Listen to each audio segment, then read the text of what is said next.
Hey, I'm Chris from Make Everything, and today I'm going to show you a different kind of bench and angle grinder wheel that you may have never used before. Check it out.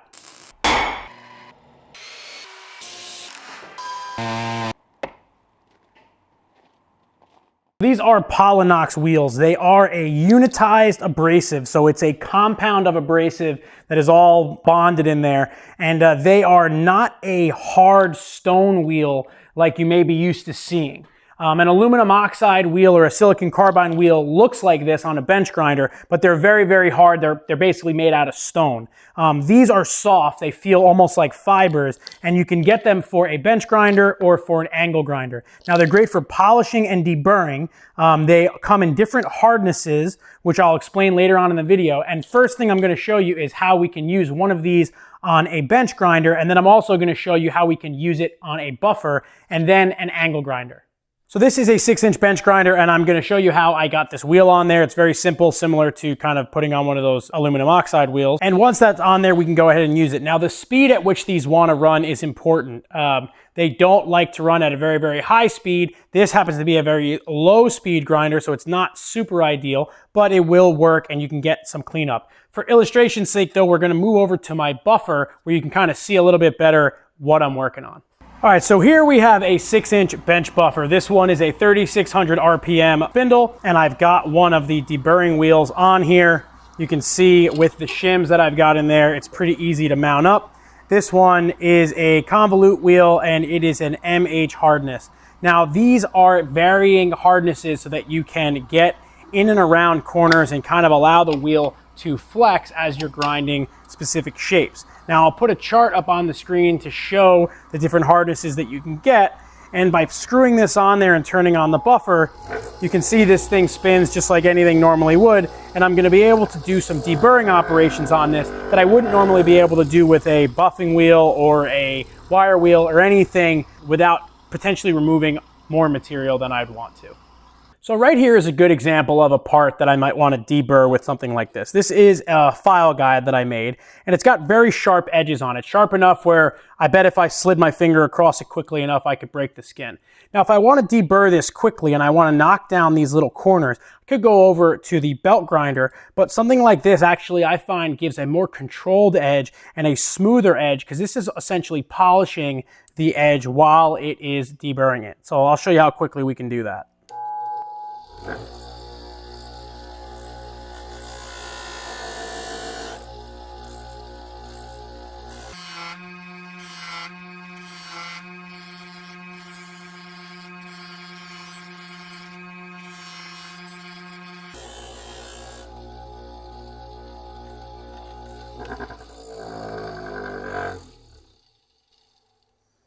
So very quickly, just by running this over it, you can see how that edge has that little polish line in it. Now this is a much softer kind of micro beveled edge, and this is great if you make kind of handheld items, if you make anything blacksmithing.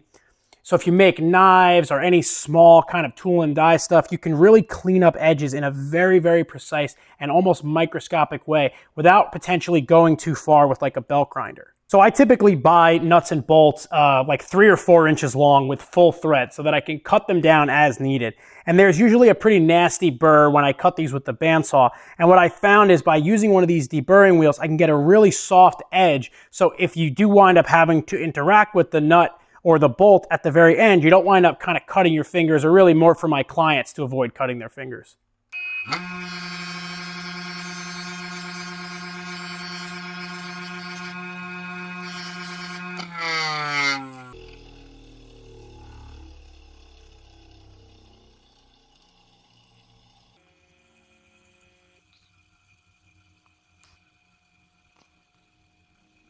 So after just a couple seconds on the grinder, I've got a really nice, almost polished edge that's not going to cut my finger or cut anyone else's.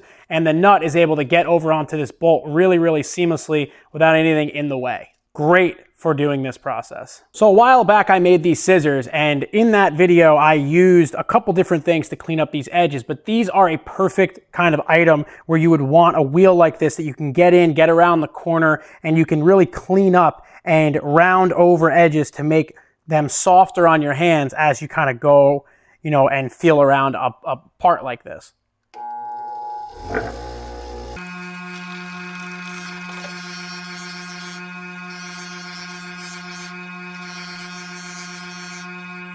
You can see how I'm basically polishing this edge as I'm grinding it.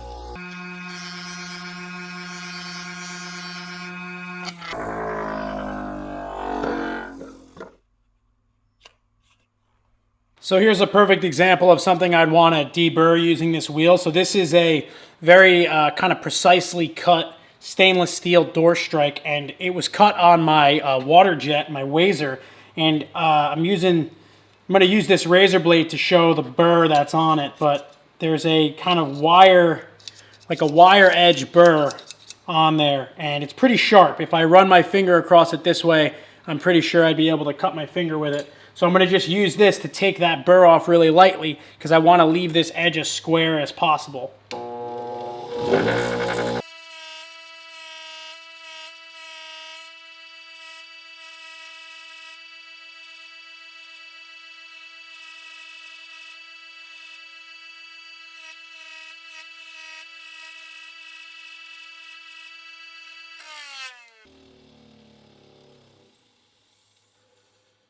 So I used the edge of the wheel to dress some of these features, but the edge is now like perfectly smooth with just the slightest little bit of that burr removed. There's no real risk of going too far with light pressure like you could on a sanding belt, and I didn't leave any deep scratches that are going to affect this when I go to do the brushing, because this is going to get like a satin look with a unitizing pad.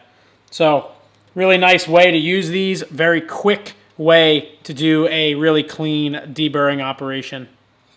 So aside from a bench grinder application, they also make these in angle grinder discs. And what's great about this is if you have to get to something that you can't carry over to a bench grinder, you can really get in and polish and deburr using these. Now, like I mentioned earlier, they come in different hardnesses. I have a soft and a medium soft. The medium soft is on this variable speed battery-powered angle grinder, and I'm going to show you on just like basically a larger tool how you could use this to kind of clean up a cut edge or clean up a part.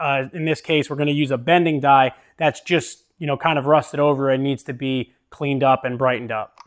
So I've got a bending die on this Hosfeld bender here, and if I was to put a piece of pipe against this, any imperfections on this die is going to translate onto the pipe. So I'm going to use this medium hard grinding disc, and I'm going to clean this up and get it polished.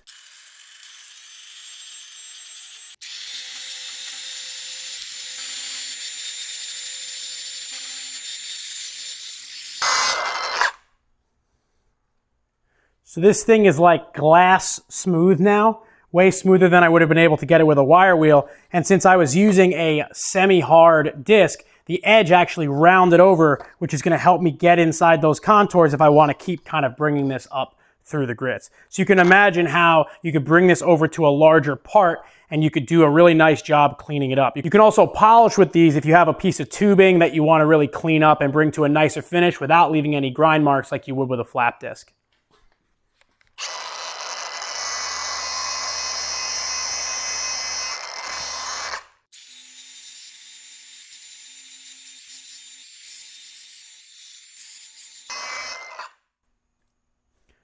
So right there, you've got a one-step smooth and polish.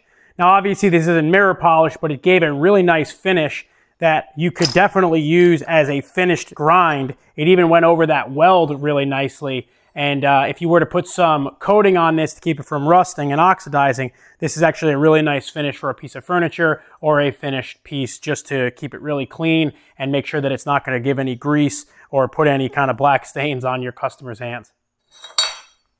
All right, that about does it for this video. I hope this was helpful, and I hope you learned something that you didn't know before about a different type of abrasive and consumable that you might be able to use in your shop. I didn't know about wheels like this for the longest time, and then one day I actually bought a buffer, and it had a very old kind of deburring wheel on it, and I used it until it basically fell apart, and I thought, man, I want another one of those. So I did all sorts of research, but I didn't really know what to look for. That's the beauty of kind of having access to tool catalogs and going to trade shows and learning about different products. For me, it helps me all the time just learn kind of, oh, I could use this to do that. You know, like a finish like this on this piece of tube might be something that you would take multiple steps to achieve. But now if you get one of these grinding wheels, you could probably do a whole project and get that nice sort of semi-mirror finish, semi-polished finish really, really quickly and save yourself a ton of time. I really like these for deburring. I always keep one on that bench buffer over there so that I can kind of clean up the ends and the heads of nuts and bolts and hardware and kind of deburr that edge when I cut something over on the bandsaw, or even if I need something off the plasma table deburred. If you have any questions or any tips on how to use a wheel like this, please leave them down below in the comments and give this video a thumbs up if you enjoyed it. I try to make videos about tools and stuff like this because for me, like I said, it's a huge benefit to learn about new things, see how they work, and then I can go and try to implement them into my process.